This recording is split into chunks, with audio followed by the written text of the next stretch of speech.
Welcome to Gardening Advice at the old Railway Line Garden Centre, and I have with me today young Matthew, a budding gardener who's going to explain about bedding plants. Okay, so Keith, bedding plants, great seasonal plant which people put in their beds and borders around the garden. Also fantastic for hanging baskets, full of colour, and the flowers will flower right through the summer period. Great for your doorstep in your garden, giving that wow factor to the garden.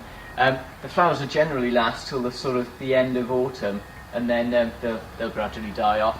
But just a great thing to have in the garden during the summer period for that instant impact.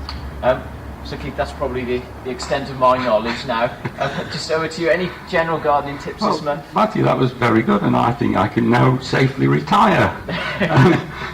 Just one thing to add, they are tender, and this is why we use them in the summer. That you can't put them out until the frosts have gone, and the first frost will generally finish them off. But as you say, they're so colourful, and they just brighten up our gardens for many months. I mean, this is probably the most traditional one of all, the pelargonium, the geranium, and we've made this our plant of the month for May. It's such a good summer plant. But there are lots of others that can be used, as you say, in pots and baskets and all sorts of containers. And this is the month really to start planting them up. But you just need to make sure that on cold nights they're either brought in or they're protected in some way, because they can be quite badly damaged by low temperatures. But this is the month of the bedding plant, and let's get on with it. That's brilliant. So any general advice as far as lawn care is concerned for this month?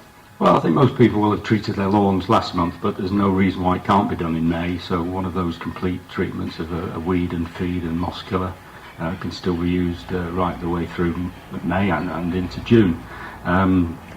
People will be cutting once a week, I would have thought by now. The grass is growing well. If they haven't already done it, trim the edges. I always think that's a quick way of making a lawn look 20 times better. And if there are particular weed problems, there are good weed killers now. One's called Verdone, which doesn't affect grass but will get rid of any difficult weeds within the lawn, and that can be a spot treatment at this time of year. And obviously a vital part of the garden this month is the greenhouse. So what should people be doing there in the greenhouse? Well, if you're lucky enough to have a greenhouse, it's a great asset. But May is a difficult time again, because during the day it's getting too warm, and at night it's sometimes too cold, so it's a balancing act. Ventilate during the day, close it up mid-afternoon if the forecast is for a cold night, so they keep the heat in, and possibly even start to think about shading it in the latter part of May, because the sun is getting strong as we get towards June and Midsummer's Day. So very useful, the greenhouse at this time of year, but you just have to be a little bit careful about it.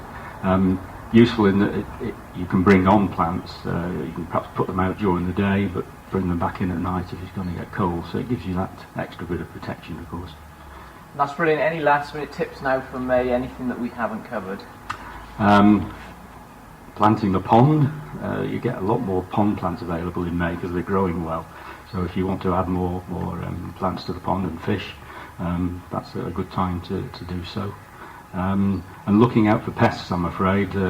Slugs and snails are rearing their ugly heads at the moment. You really need to get on top of those, and there are some treatments these days that won't affect wild birds, won't affect hedgehogs. They break down in the soil and are neutralised by the soil, so you can put slug pellets down safely these days. Plenty of things on the market. So as always, lots to do in May. Thanks very much, Keith.